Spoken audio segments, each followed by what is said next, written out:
Cordial saludo, bienvenidos una vez más a JCH Divulgación Jurídica, donde encuentran como otros podcasts y videos de interés. Continuamos con nuestra sección de libros y en esta oportunidad estudiaremos la primera parte de la obra El arte de tener la razón de Arthur Schopenhauer. El libro que ocupa nuestra atención se destaca por su enfoque en las técnicas argumentativas que el ser humano emplea para ganar discusiones. Aunque la obra no está dividida en capítulos, Schopenhauer presenta una serie de estrategias que pueden ser útiles en cualquier debate o intercambio de ideas. En este podcast nos centraremos en la introducción del libro, en el que Schopenhauer nos prepara para comprender el arte de la argumentación antes de adentrarnos en las 38 estratagemas que presenta más adelante. En este primer acercamiento, el autor nos invita a reflexionar sobre la naturaleza del debate y los motivos que impulsan a las personas a defender sus posturas, sin detenerse en la búsqueda de la verdad, sino en la victoria en la discusión. Schopenhauer define la dialéctica erística como el arte de discutir con el objetivo de ganar, ya sea de manera justa o injusta. Per fas et nefas. El propósito de la dialéctica erística no es descubrir la verdad, sino imponer la propia postura en una discusión, sin importar si uno tiene razón en el sentido objetivo. El pensador afirma que muchas veces una persona puede estar en lo correcto en cuanto a los hechos, pero parecer derrotada si su adversario logra refutar uno de sus argumentos. Aunque una refutación no siempre significa que la afirmación sea falsa, en una discusión puede dar la impresión de que quien ha sido refutado ha perdido, aunque haya otros argumentos que respalden su postura. En vista de lo anterior, Schopenhauer distingue entre tener razón desde un punto de vista objetivo y dar la impresión de tener razón frente a los demás. La dialéctica erística se enfoca en este último aspecto, lograr que la propia postura prevalezca en el debate, independientemente de si refleja la verdad o no. Para explicar este apasionante tema, Schopenhauer recurre a las categorías de Aristóteles para explicar las diferencias entre lógica, dialéctica y sofística. Para el autor, la lógica busca la verdad objetiva a través de silogismos verdaderos. Se preocupa entonces por lo correcto y verificable, independientemente de quién gane la discusión. Por su parte, la dialéctica erística tiene como objetivo ganar la discusión, utilizando argumentos que parecen verdaderos, aunque no necesariamente lo sean. Lo importante no es la verdad en sí, sino crear apariencia de verdad. Por otra parte, la sofística es aquella en la que tanto la forma como el contenido son falsos, pero parecen válidos. Son argumentos engañosos que convencen de algo falso. Schopenhauer sostiene que la maldad innata del ser humano es la razón por la cual las personas no buscan la verdad en las discusiones, sino que intentan imponer sus opiniones. Nos dice que si los seres humanos fueran naturalmente honestos, solo les importaría la verdad, sin preocuparse por si coincide con lo que dijeron o con lo que afirmó su oponente. Sin embargo, para el autor, las personas se ven dominadas por su vanidad. Esto les impide aceptar que están equivocadas, ya que la vanidad intelectual les lleva a proteger su imagen y no admitir errores, incluso cuando reconocen que su argumento es falso. En lugar de corregir su error, prefieren defenderlo para evitar la humillación. El pensador menciona también que, aunque una persona se dé cuenta de que su argumento es falso, puede continuar defendiéndolo por mala fe. Esto ocurre porque, a pesar de que el argumento del adversario parezca correcto en un momento dado, la persona cree que podrá refutarlo más adelante. Esta resistencia a aceptar la derrota lleva a seguir defendiendo una tesis incorrecta, con la esperanza de encontrar un argumento salvador más adelante durante la discusión. Para el filósofo, esta actitud se debe a la debilidad del entendimiento humano y a la maldad de la voluntad, que nos empuja a defender nuestras opiniones aunque sepamos que no son correctas. Por último, Schopenhauer reconoce que, aunque la lógica puede no tener una utilidad práctica inmediata, la dialéctica erística sí es útil, por lo que pretende enseñarnos a través de su obra cómo utilizar estratagemas para ganar discusiones y cómo defenderse de los ataques del adversario, independientemente de si se tiene o no la razón. Escuchen ustedes lo que nos dice el autor en uno de los apartes del capítulo que venimos estudiando, abro comillas. La dialéctica erística es el arte de discutir, y de discutir de tal modo que uno siempre lleve razón, es decir,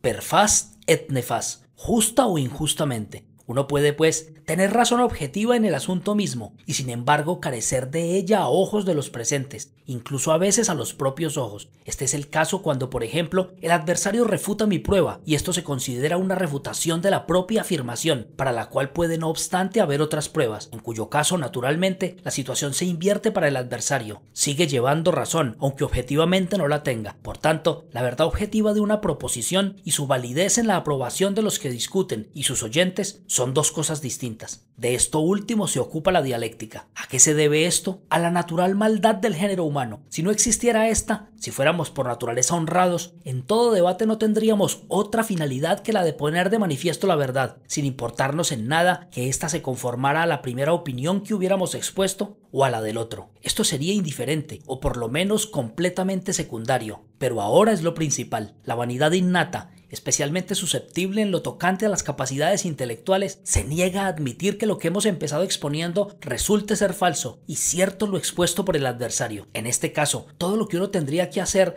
sería esforzarse por juzgar correctamente, para lo cual tendría que pensar primero y hablar después. Pero a la vanidad innata se añaden en la mayoría la locuacidad y la innata mala fe. Hablan antes de pensar y al observar después que su afirmación es falsa y que no tienen razón, deben aparentar que es al revés. El interés por la verdad, que en la mayoría de los casos pudo haber sido el único motivo al exponer la tesis supuestamente verdadera, cede ahora del todo a favor del interés por la vanidad. Lo verdadero debe parecer falso y lo falso verdadero. Sin embargo, incluso esa mala fe, el persistir en una tesis que ya nos parece falsa a nosotros mismos, aún tiene una disculpa.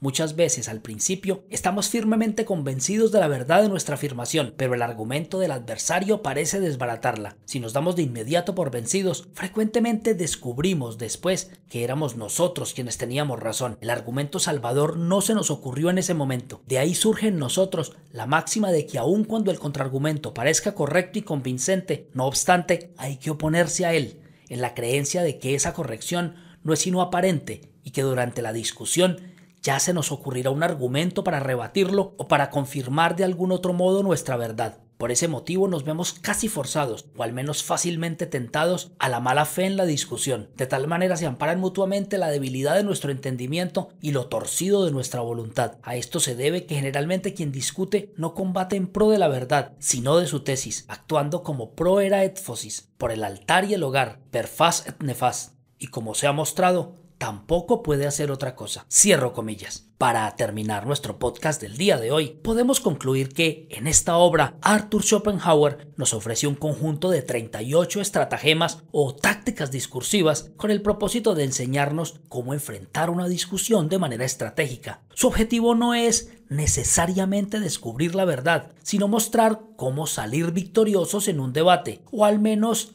hacer que parezca que la razón está de nuestro lado. A través de estas técnicas, Schopenhauer nos invita a reflexionar sobre los mecanismos de la argumentación y cómo, en muchas ocasiones, el éxito en una discusión depende más de la habilidad para defender una postura que de la verdad en sí misma. Hemos llegado al final del podcast del día de hoy, en el que nos ocupamos de la primera parte del libro El arte de tener la razón de Arthur Schopenhauer. Espero que este tema sea de su interés y que ante todo sea de utilidad para todos ustedes. Los invito a darle like si están escuchando este podcast en Facebook o YouTube, o a calificarlo si lo están haciendo en Spotify. No olviden compartir esta información para que muchas más personas sigan aprendiendo con nosotros. Gracias por escuchar.